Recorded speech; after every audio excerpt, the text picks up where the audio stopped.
Supertwin should give us another great battle. 2 laps, 75.46 miles. All about momentum. So we see the first two off the line, Paul Jordan and Jamie Coward. Paul Jordan retired in that first one. Jamie Coward was P4. He had a podium last year, of course. And here comes Michael Dunlop, the winner of race 1. Can he do the same again here? He's the man we'll all be watching. He's certainly been on form in this class, strongest in literally every session, and of course including the first race where he was dominant. That's Dom Herbertson. Now there's another rider that recorded his first ever podium in the first Super Twins race. Great rider, improved massively in this TT. Peter Hickman off the line on the 700cc Yamaha with the classic Swan Racing livery. Now he was P2 earlier on in the week, and of course last year he won the second of the Super Twin encounters. Dunlop down at Quarter Ridge, but Hickman, they wanted to do some work on that. We got the impression he liked the way it was riding, didn't we, earlier on in the week, but that there was more to come in terms of the engine. Maybe they'll take a bit more of a risk in this second encounter. Michael Dunlop leads at Glen Helen then by 3.5 seconds on lap 1. That's an incredible first sector. Coward P3, 1.2 back. It's Mike Brown who's 0.4 off. And then look at Dominic Herbertson, podium the other day, and he's 0.05 of a second off the back of Brown. So there's less than half a second between P3 and P5. And we've got 4 manufacturers with Michael Dunlop on the Paton, Pete Hickman on the Yamaha, Jamie Coward on the Kawasaki, and Mike Brown on the Aprilia. How awesome is that? Fantastic battle over these 2 laps. No chance again, Cam. You know, the same as we saw with the Supersport race earlier. You can't play tactics when it's a real sprint. Some people would argue 3 laps is a sprint, but 2 definitely is. No warm-up, get in there. No, but to keep it in perspective, although it's a sprint, just 2 laps, that's still nearly 500 corners around the TT course. Still together, Coward and Jordan. Sometimes I think it must be frustrating when you get past and then you go with the rider in front, but that's what it's like when you're able to follow. You can, if you're not winning, you're learning. That's a huge part of racing at the TT, as we see there, Paul Jordan picking up the slipstream as they work their way up Harwood Heights. Fantastic shots from the heli. And as a rider to calibre of Paul Jordan, he'll be learning now all the way along. Whoa, hang on a minute. Jamie Coward's got an issue. He's got a problem. He's set up. He's put his hand out.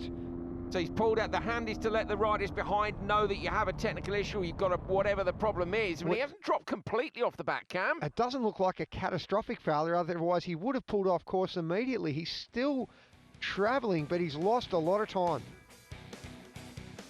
Oh, as the rider's heading to Rancullen here, look, rolling off as you come over the crest, so you're getting airborne, but as you're closing the throttle, the weight transfers forward, lifting the back tyre off the ground.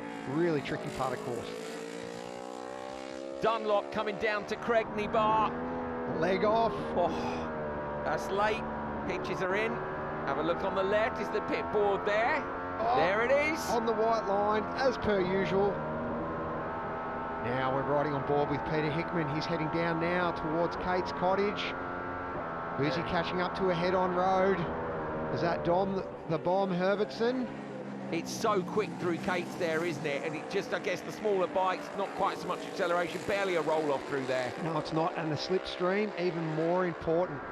Proper gaggle of bikes here then. It's Josh Brooks, followed by Dominic Herbertson, then Peter Hickman. Oh. Dom looks back, he'll see Pete's there. Oh, look at that camera. You can even see the tread on Dominic Herbertson's tyre. That is quite incredible as they make their way down towards Brandish in a high-speed freight train. Herbertson with that podium last time out. Hickman was up there too. Can anyone challenge though Michael Dunlop? He's got a significant lead right now. And despite the fact this is a time trial, we've got a race on the road here because Herbertson has gone back past Hickman. Wow, he is on a push. That is fantastic to see, but can he pull 10 seconds on him? Because Pete has already closed up that gap. Dom's going to have a job on his hand. Oh, that is Rob Hodson sideways coming into Cregney Bar. Cam, he's running a long way back from where we would have expected him to be on the road. That's right, he couldn't get the bike started, so he actually headed off last, but you don't start until you cross the timing beam. So on reallocated time, he's still back up there and in with a shot of a top 5. Fantastic, gonna have to fight for it. You're on board with Pierre-Yves Bihan, the podium finisher last year, and I say P10 earlier on this week. There's that wet section in Glen Helen. back on board with Pete Hickman. He's kind of in no man's land at the moment. A big gap to Michael Dunlop ahead and a big gap to Dom Herbertson behind. So he's just got to keep focused, hitting his markers, keep on pushing. Yeah, he had 11.2, didn't he, over Herbertson. Herbertson looks still under pressure from Brown, who's only 2 seconds back. Dunlop with his 10-second lead can roll off, but we don't think he's going to. Here comes Pierre Bian through at the bungalow, and now back to Hickman. Oh, and have a look at the crowd. Every time that shot pans back, big crowd, everyone's out. They've waited through the rainy days. Now I've got some dry course. They're here to see some racing. They are indeed. Senior day always brings out the biggest crowds. Dunlop is still pushing really hard. Absolutely, elbows dug in, almost touching under the tank. He's holding on so hard, getting into that slipstream position. He really is. Oh no! Red flag. That's down at Cregney Bar. Red flag, race stops. And Dunlop raises a hand to acknowledge the marshals.